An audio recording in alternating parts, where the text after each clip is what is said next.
Madame, Monsieur, cher Villebonnet, je reviens vers vous cet après-midi pour faire, comme je l'ai fait il y a 10 jours, un point de la situation sanitaire dans notre ville et plus globalement dans notre département. Alors il y a 10 jours, je vous parlais du couvre-feu et dès le lendemain, le président de la République, dans son discours, a annoncé donc un reconfinement général, au moins jusqu'au 30 novembre, comme vous le savez. Un reconfinement qui se double malheureusement suite au drame que nous avons connu à Conflans-Sainte-Honorine et également à Nice, du plan Vigipirate très renforcé puisqu'il est à son maximum en situation Vigipirate attentat. Donc beaucoup de contraintes qui pèsent sur chacune et chacun de vous, sur chacune et chacun de nous en cet automne décidément bien triste. La situation sanitaire dans notre département est loin d'être brillante.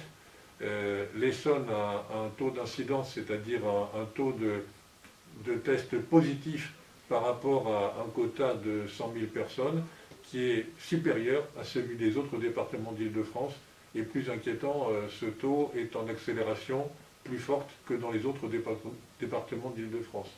Et s'il fallait ajouter encore de l'inquiétude à l'inquiétude, et j'en suis vraiment désolé, dans le département de l'Essonne, notre secteur de la communauté Paris-Saclay est visiblement celui où le virus progresse le plus rapidement. Alors en confinement, en situation de Vigipirate très renforcée, les services municipaux, bien entendu, se sont organisés. On sait gérer ce genre de crise et nous avons bien entendu chaque jour des réunions de bilan, des réunions de tenue de crise, des réunions de décision, bien entendu, pour que les choses se passent au mieux, que le service public vous soit rendu le mieux possible. C'est le cas, vous le savez, notamment dans les accueils de jeunes enfants et d'enfants, dans les crèches, dans les écoles, dans le périscolaire. Tous les services continuent à fonctionner.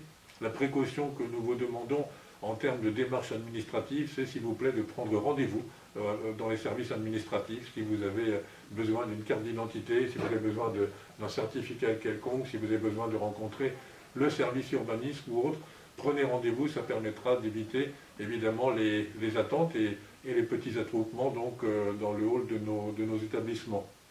Je voulais vous dire aussi que vous avez la liste complète du fonctionnement des services dans un document qui a été extrêmement bien fait par le service communication qui s'appelle Covid-19 et que vous trouvez sur le site de la ville, qui est accessible très facilement comme vous le savez. Malheureusement, toutes les manifestations, qu'elles soient spectacles, rencontres, réunions et autres, ont été reportées jusqu'à la date du 31 décembre.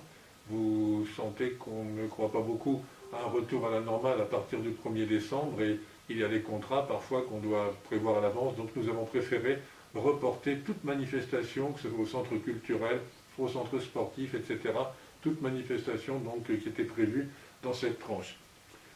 Voilà ce que je voulais vous dire cet après-midi. Je voudrais vous donner des nouvelles évidemment plus réjouissantes. La ville tient bon, les services municipaux sont à vos côtés. N'hésitez pas à nous solliciter. Nous allons mettre en place dès la semaine prochaine un service d'assistance à toutes les personnes fragiles. Je pense aux personnes âgées, je pense aux personnes malades, aux personnes handicapées. Nous remettons en place des services qui existaient au printemps en termes d'appels téléphoniques pour briser une certaine solitude et puis prendre de vos nouvelles. En termes de livraison de petites courses, beaucoup d'entre vous ont besoin de courses à la pharmacie très régulièrement, peut-être chercher le pain ou des courses de première nécessité, des produits d'hygiène ou autres. Et puis également, nous sommes en train de préparer à nouveau la livraison qui a eu un grand succès au printemps dernier, la livraison de paniers légumes. Toutes les personnes concernées ont reçu un courrier à ce sujet et sur inscription, donc nous pourrons vous rendre tous ces services. Donc les services municipaux sont vraiment à vos côtés, mais n'hésitez pas, s'il y avait des failles dans notre dispositif, à nous les signaler et à nous demander ce dont vous avez besoin. On s'efforcera de vous rendre ces services. En attendant, vous voyez, continuez à porter vos masques, continuez à faire très attention aux contacts. Il y a beaucoup de cas contacts qui n'ont pas de symptômes, donc ni vous ni moi ne savons si la personne que nous rencontrons, avec qui nous parlons, est porteuse ou pas du virus. Donc restons extrêmement prudents, ça ne veut pas dire éviter tout contact humain, bien entendu, mais dans les contacts humains, prenez vraiment toutes vos précautions. Je m'adresserai à vous à nouveau d'ici une dizaine de jours en espérant pouvoir vous donner des nouvelles meilleures que celles de cet après-midi. Bon courage à tous.